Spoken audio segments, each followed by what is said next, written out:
We're here with Cody Rhodes. Cody Rhodes, what's the haps? What is the haps? I'd say SummerSlam is the haps, and getting the opportunity to talk about a sold-out Staples Center and all these ridiculously loaded matches that we have. So, if anything, that's what's on the brain today. SummerSlam. It is nice. It seems like we're finally at a place where all the matches on the card have like a reason for being. Like there's stories to everything, which doesn't always happen. I think sometimes our hardcore fans, our fans that have been watching for a long time, they get discouraged when they just see names on paper, and I think that is one of the reasons that SummerSlam is shaping up like almost better than WrestleMania, as far as there's this combination of the past and the present and the future, and that's a huge thing for sports entertainment in general. Do you like having the mustache, or did somebody come to you and say, we have a great idea, you're going to have a mustache? We don't call it a mustache. The proper term is love stash. We say love stash. No, I felt awkward saying love stash. It seemed forward. It's all right. No, nobody came to me. Kane threw me 10 feet up in the air, and I landed on my shoulder, and I've never had an injury, and I ended up tearing my delt, and I had 3 weeks to rehab. And I don't grow facial hair. And in 3 weeks, I grew this. And it almost was like this very eye-opening. Like, I almost asked my dad if I was adopted because, like, we don't grow facial hair at all. But my mother's father's Cuban, so I don't know if I got it from him. Anyways, I grew it, and I showed up, and it wasn't that anyone mandated I have it, which is nice. Yeah. But certainly after the crowd that evening started chanting Cody's mustache, which was not our intentions, 10,000 plus people chanting Cody's mustache, we didn't really have a choice after that. So right. I saw a picture from Mattel the other day, my new figure that has a mustache on it. And your T-shirt is now just a picture of a mustache. It's just a mustache. And I had some choices in the T-shirt. That was not my first, but less is more, simpler is better, I suppose. But isn't it great that like people spend all this time trying to figure out, okay, what new can I do with my character? What can I turn myself into? How can I relate to the audience? And you're like, well, I didn't shave my mustache for a couple weeks. Yeah.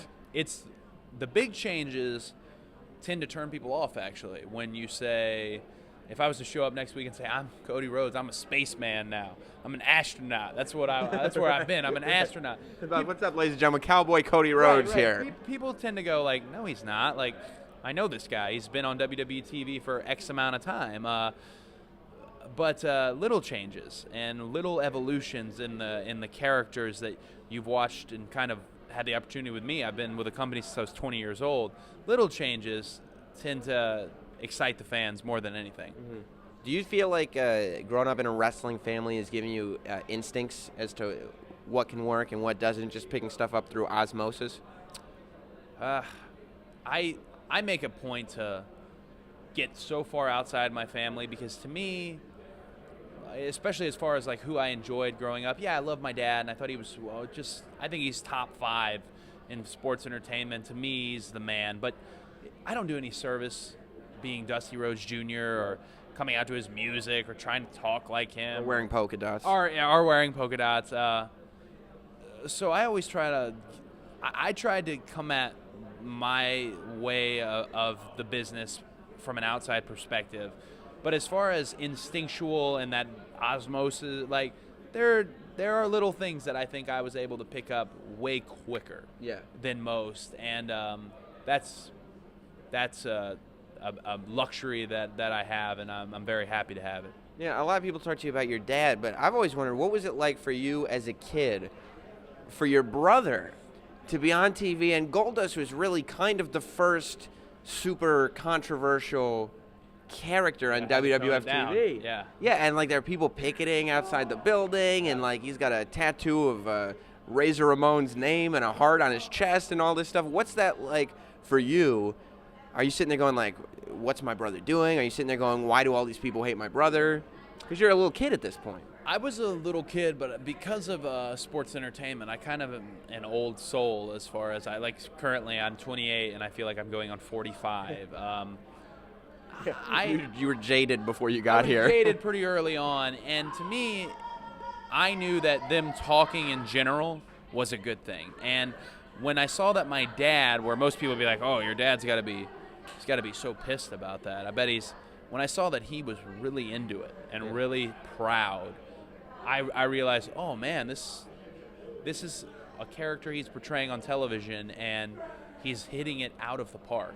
And I knew that pretty early on. My friends, on the other hand, did not. And I think I lost a couple friends and got into a ridiculous amount of fights from elementary school, junior high level, over just protecting and defending sports entertainment in general. Would you get into fights from people who didn't respect what your brother and your dad did? We had a 3-strike rule, hey, wrestling is fake. Okay, wrestling is fake.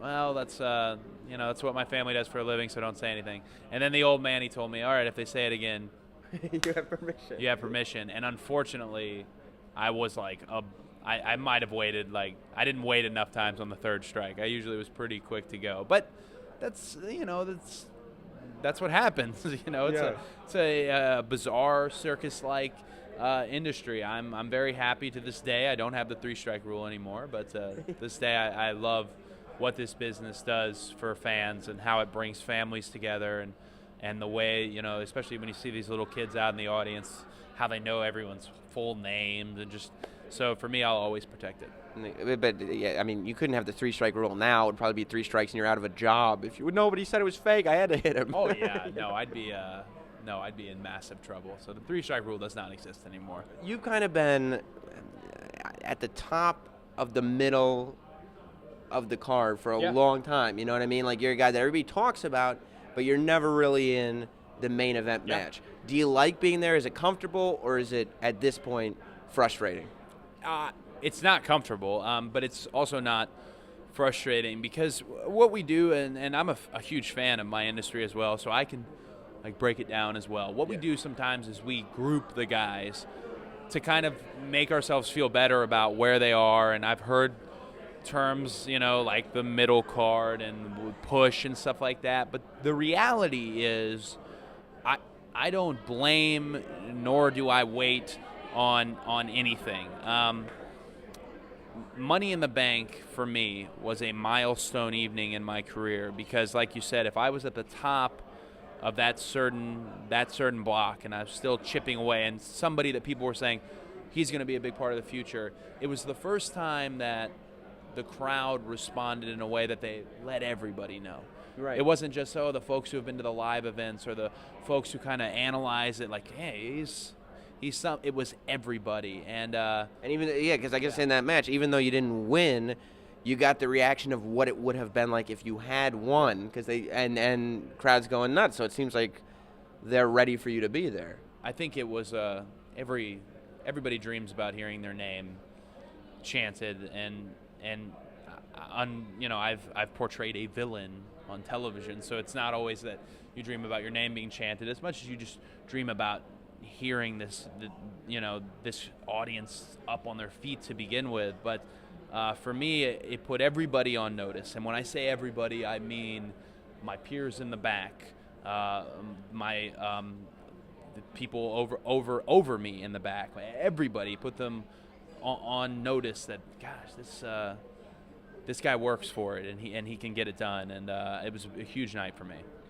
Do you ever wish your dad would stop with some of the ridiculous sayings and catchphrases? You can't control him. I asked him a very simple thing the other day. I said, will you tweet something regarding SummerSlam? It was, oh my gosh. It was like the most simple, here's the hashtag and the exact tweet, and he botched it. And but that's his way. He grew up in a time where you were constantly self-promoting, and every interview was an opportunity to sell ticket. It was almost like he never really got. Nobody in our audience knows Virgil Runnels. Everybody knows Dusty Rhodes. So I really try to get to know Virgil Runnels more than Dusty Rhodes, because I've had enough of Dusty Rhodes, and now it's so out of hand. He doesn't even you could do an interview with him that lasts 45 minutes, and he will tell you nothing, but somehow he'll make it entertaining, and there's something to that, and I love that. Yeah, and yeah, that's how you keep from saying things that you don't want to say. Yeah. You just ramble. And it's an art He's form. gotten this habit too now where he's spacing his words. Like, we were talking about something the other day, and he said to me, "It's exhibit." And I said, "An exhibit?" He goes, "It's a showcase." What's the showcase? It's a performance piece. So then nothing was said to me, and I had no idea what he was talking about, but he kept just spacing it out, and that's his new... He just figures if he adds drama to the words, they'll mean something. Yeah. Are you happy that you're working with Damien Sandow at SummerSlam, or are you ready to move on from having... Is that a cowbell? Yeah, they keep ringing the cowbell. I don't know what they're doing over there. It's a radio show, I guess. SummerSlam has eluded me. I was able to be part of a huge story at SummerSlam several years back with myself, Ted DiBiase, and a resurging DX.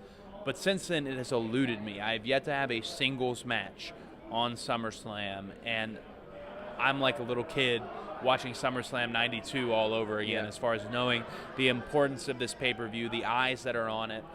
And this is a very legitimately personal match. It's not about the Money in the Bank briefcase as much as it's about who's the better man. And I have no doubts Damien Sandow is a major player. Damien Sandow is going to become a world heavyweight champion. Statistics show that.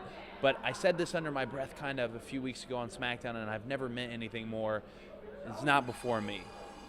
And that's kind of the whole thought process going into this match. Right. Well, it makes sense, and it's good to have a psychology going into these things. It makes people care, and that's what we were talking about a little bit earlier. Good luck with everything. Thank you. I'm glad that you're at a place where people are paying attention, and it seems like it's all good. We just need to make a little bit more noise, and we're getting to where I wanted to go. We'll make a little more Noise. It is. It is more dramatic. It's the most bizarre thing ever, and he's doing it everywhere. Like they didn't invite me to SummerSlam to do any interviews. Obviously, because you're a politically correct disaster, and you just all over the place. But he'll get his tweet out for this weekend. Good. Well, thank you so much for your time, Cody. Very much. I appreciate it. Thank you.